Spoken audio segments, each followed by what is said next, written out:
Have you ever felt like your sprint planning sessions are dragging on without clear direction? Or perhaps you just finished a sprint planning session only to realize that half of the team didn't understand the goals. Interesting, right? So if so, you are not alone, and this episode is for you. Welcome to the Agile Matrix Podcast, where we explore practices, tips, and tricks to enhance your Agile journey. As usual, I'm your host, ever excited Tammy, and today we're going to dive deep into one of the fundamental events in Scrum, the sprint planning event. We will discuss what it is, why it matters, and how you can optimize it for the best outcomes. We'll also address 3 common pitfalls and their solutions, and share tips on how you can optimize the sprint planning event. So welcome to the Agile Matrix Podcast. And remember what I always say, grab your drink, grab your pen, grab your paper, and get ready to learn. So welcome again to the Agile Matrix Podcast with Tammy. So what exactly is a sprint planning event? Let's just baseline, right? So sprint planning is the first event in a sprint, right?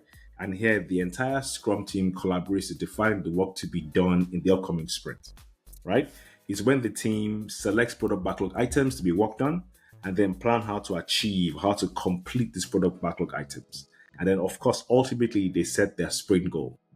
So essentially, the sprint planning event is about aligning the team's efforts with the product vision and ensuring everyone is on the same page, right? Clear? So now let's look at the purpose. So the purpose is to set a clear and achievable plan for the upcoming sprint. It is, like I said before, it's a collaborative meeting where the whole Scrum team comes together to decide what they will get done within the sprint, right? And in sprint planning, we work actively as a team to answer 3 fundamental questions. Number 1 question, why is the sprint valuable? So what's the value proposition of the sprint? And then what can be done in this sprint? That's number 2 question. And then number 3, how will the chosen work get done? Okay, so 3 questions. Number 1, why is it valuable? What can be done in the sprint? And how would that chosen work get done? Okay, so now that we've established that, let's look at some of the key objectives of sprint planning. So number 1, we define the sprint goal. Now, the sprint goal is a concise, galvanizing summary of what the team aims to achieve by the end of the sprint. It doesn't necessarily mean that every single ticket pulled into the sprint is regarding the sprint goal. It is possible, but there is a goal for the sprint. In other words, we are saying this sprint is meant to produce this thing, right? So now the sprint goal is very powerful because it provides direction, it provides focus, and it also ensures that all the team members understand the priorities and, very importantly, the desired outcome of the sprint. So why I say to understand the priorities is that if there's a competition or we have 2 tickets to look at and we have limited time to actually work on 2 tickets, you can then say what ticket pertains to the sprint goal. That's what we'll focus on because it's the forecast is to complete and deliver the sprint goal at the end of the sprint.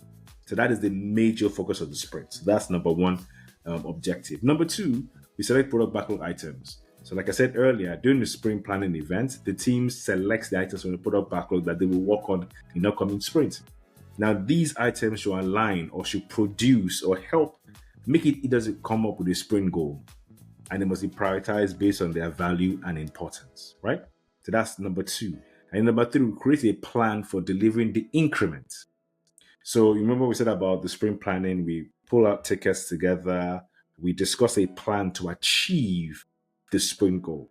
So here the team discusses and decides how they will complete the selected product backlog items. So this might involve breaking down the items into smaller actionable tasks. If you do estimation, you might do estimation here, and then organizing the work to ensure that it can be completed within the sprint time frame. So if you have a 1-week sprint, or 2-week sprint, or 3-week sprint, or 4-week sprint, you're looking at what stories you can pull in that will be completed within that time frame. Right? And very importantly, number 4, we say ensure team alignment.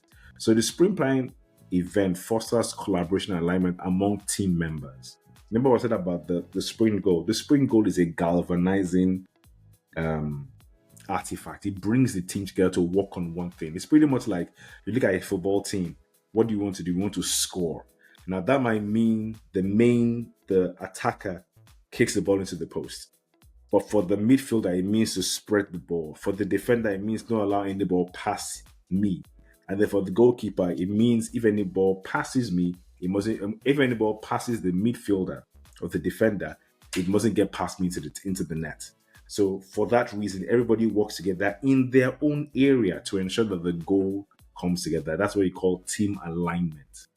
You can have a team as a group of people wrapped around a name. When you have a sprint goal, most likely they're going to work together to achieve it, because a single goal but multiple people working together is beautiful when you see it work, right? So now this helps to prevent misunderstanding and miscommunications later on.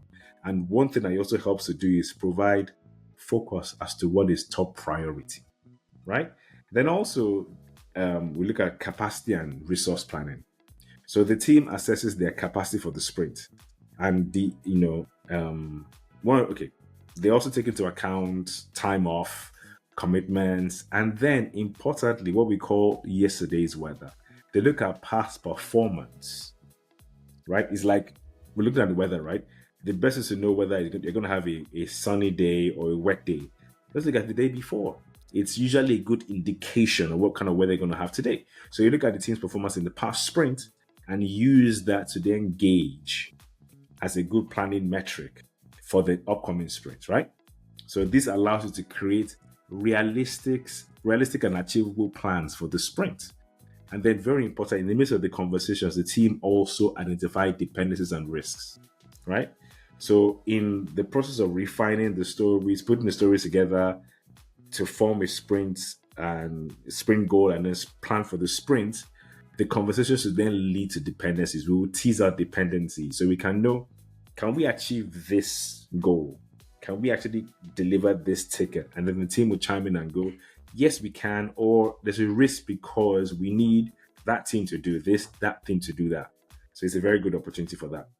Now, like I said earlier, sprint planning, you must remember this is about setting a clear direction for the sprint, ensuring that the team is aligned and equipped to deliver a valuable incremental work by the end of the sprint. You remember what we always say, value an increment of work that meets the definition of done, a potentially releasable increment that meets the definition of done, right? So this lays the groundwork for effective collaboration and execution, enabling the team to maximize their productivity and deliver value to the stakeholders, right? So now that we've established the baseline, let's jump into 3 common pitfalls in sprint planning and then how you can actually overcome them. So number 1 pitfall, lack of clear objectives. What do we mean? So a lot of times you might find organizations or teams where they start their sprint without a clear and compelling sprint goal, right? So look at it this way. Without a clear, defined objective, the team may struggle to prioritize tasks and stay focused. One of the Scrum values is focus, isn't it? So what do you do to prevent this? And I've seen this in so many places. I'll mention something later, but let's just go on. So to prevent this, ensure, first of all, that the team collaborates to define a clear and articulate sprint goal. You must do it before the end of the sprint planning event. And I don't mean a sprint goal like finish all the stories, deliver all the objectives. No, it has to be a sprint goal has to be a valuable item from the eye of the customer. Can you see? It's something that stakeholders that are not members of the team should know that at the end of this sprint, we are most likely going to get this. It has to be something that the customer, the stakeholders, and the business can say, we're going to get this at the end of it. In other words, let me give you an example. Maybe the sprint goal is to deliver level 1 of the new dashboard that gives us management information to know how many firemen we have. Something like that. They know that clear thing, right? So that's what we say, ensure that you come with a clear and articulate sprint goal before the end of the sprint planning event. This goal should be SMART. You remember what we said about SMART? Specific, measurable, achievable, relevant, and time-bound. So, and like I said it before, but a clear sprint goal aligns the team's efforts and provides, very important, a North Star for the sprint. Can you see? The team know we're working on this. Now, if they already know what we're working on, prioritization becomes a very easy conversation. Simply put, does this story contribute to the sprint goal? Yes, it does. Take that instead of the one that doesn't. It's as simple as that, right? And it's something that as a Scrum Master, you don't have to check the team on. Once the goal is clear, practitioner becomes very easy, right? So that's number one pitfall. So I've given you a solution to that. So number two, overloading the sprint back. Now, a lot of times people do this. There's in organizations, in Kanban, we say stop starting and start finishing. In some organizations, having a full sprint backlog gives the impression of the fact that the team is busy, right? But do you want the team to be busy or do you want the team to be delivering value, right? So, and this normally leads, the team tries to fit in so many tasks into a single sprint, leading to team burnout and unmet goals.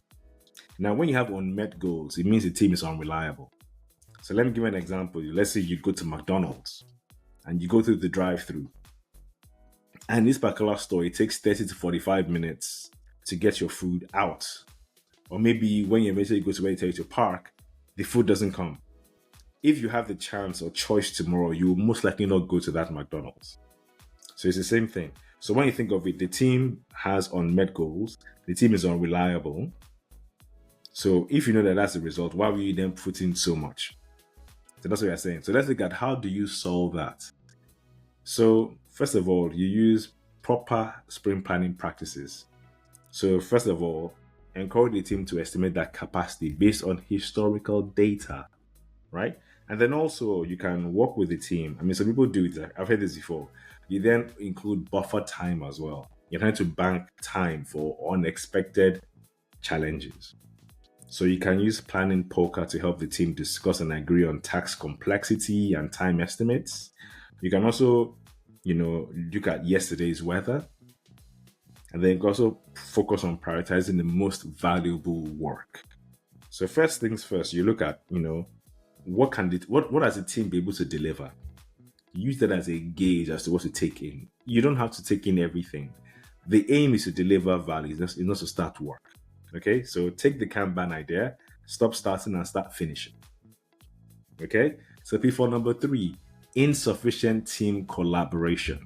What we're talking about, doing the sprint planning, you have some loud people that actually dictate what happens and everybody kind of like checks out, right? And this can lead to poorly defined tasks and misaligned expectations. So what do you do as a Scrum Master? You have your sprint planning and you have these people control everything. They talk about everything, and then this other group are just quiet and just agree on everything. So how do you level the playing field? At least give everybody the opportunity to collaborate equally or effectively. So what are we saying? You use collaboration tools like digital whiteboards. You can use Miro. You can use Mural. Yes, and what you do, you allow when you use those applications, or you even use good old post-it notes. I said it before when I talked about the retrospective, it forces everyone to put their ideas on paper. So what that does is that instead of having to be able to control the conversations, everybody has a chance to actually contribute. So if you're looking at, let's break down this story, you time box and say, okay, let's in the next couple of minutes, let's see how we can break down the story. Give everybody the opportunity to actually put their thoughts together on the mural on the post-it notes. So that way it's not controlled by the people that, I won't say they're loud, but maybe just more passionate about expressing themselves than others, right? You okay with that? So now I said I'll give you some top tips as well. So top tip, time box your sprint planning session, right? Now we know that obviously regarding the Scrum Guide says it's an 8-hour session for a 4-week sprint. Now obviously the Scrum Guide also says that when your sprint is shorter, it should be shorter. So what are we saying? How do you time box it? Create an agenda for the sprint planning, right? And then also time box the parts of the agenda. And most importantly, do your best to avoid getting sidetracked by discussions that can be addressed outside the session. Keep it straight. What we are here is to answer 3 questions. Why is it valuable? What can we do? And how can we do it? Those 3. Remember, as a Scrum Master, for every event, you have 3 major things that you must do. Number 1, ensure it holds. Ensure it is effective and sticks to its time box. So this is how you ensure it's effective, by using time boxing within the sprint planning event, right? So top tip number 2. Now, one thing that makes the sprint planning event a bit cumbersome right, is when within the sprint planning event, the team has to break down. So when you think of it this way, so the product owner comes and says, it'd be good to do, these are the top priority items. Then the team sits down to then break it down and break it down and break it down. And if you do story points and add story points to it as well, and then they then have to decide what they can pull in based on yesterday's weather, right? Or whatever metric you want to use. You can maybe use your flow metrics, whichever one you use. So decide to then pull that in. And then they then converse and then come up to the sprint goal. So what I've learned, what I've seen people do, and I've done it as well, is we have this complementary practice in Scrum called backlog refinement. So what that does is it's a separate event that you can actually add. The Scrum Guide just says it shouldn't take more than 10% capacity of your sprint. So within your context, see how that works. So what I've done in the past is I use that to help the team come to terms with what's coming up. So they have an idea of what's coming next. 1, 2, they're able to break down the stories without any pressure. So we can sit down, like I've worked in an organization where we used to have backlog refinement a bit regularly, but really short. We can come from one and only refine one story, break it down, move on to the next. When we finish breaking down that story, we move away. Or sometimes we might even choose 2 stories, you break it down. So in that way, when we come for sprint planning, we're not breaking down the stories anymore. We know that this functionality, these are the stories that it takes to deliver it. So we have the stories prioritized, which all we just simply do is look at past performance. And if it's that we can take in 10 stories or we take it in 30 points, we look at top to 30 and then we go, what does this give us? And is the team comfortable taking this? And when the team says yes, we pull that in. Sprint plan is practically done. We come up with a sprint goal. The team agrees what the implications are. And even in some teams that I've worked with before, they then tag the stories that are in line with the sprint goal so that when they're having priority conversations, they don't need to come to me or the product owner. The story tells them on its own. Right? So use backlog refinement to help the team come to an understanding of the work and context. I'm telling you, it makes sprint planning so much easier. Right? Thank you very much. So before we wrap up, let me leave you with this powerful quote from Ken Schwaber, the co-creator of Scrum, about the importance of sprint planning. Now listen to what he said. He said, sprint planning is essential to Scrum. It is where the team sets the course for the sprint, establishing a shared understanding of what needs to be achieved and how to achieve it. Without effective planning, a sprint is like a ship without a rudder. Can you see that? Thank you very much. Okay, so that's it. That's wrapped up. We talked about the sprint plan and how to optimize it. We looked at the 3 tips we looked at 3 pitfalls and solutions, and I gave you 2 top tips. So thank you for tuning in today's Agile Matrix Podcast. I hope that these tips and insights help you optimize your sprint planning sessions and drive your team towards greater success.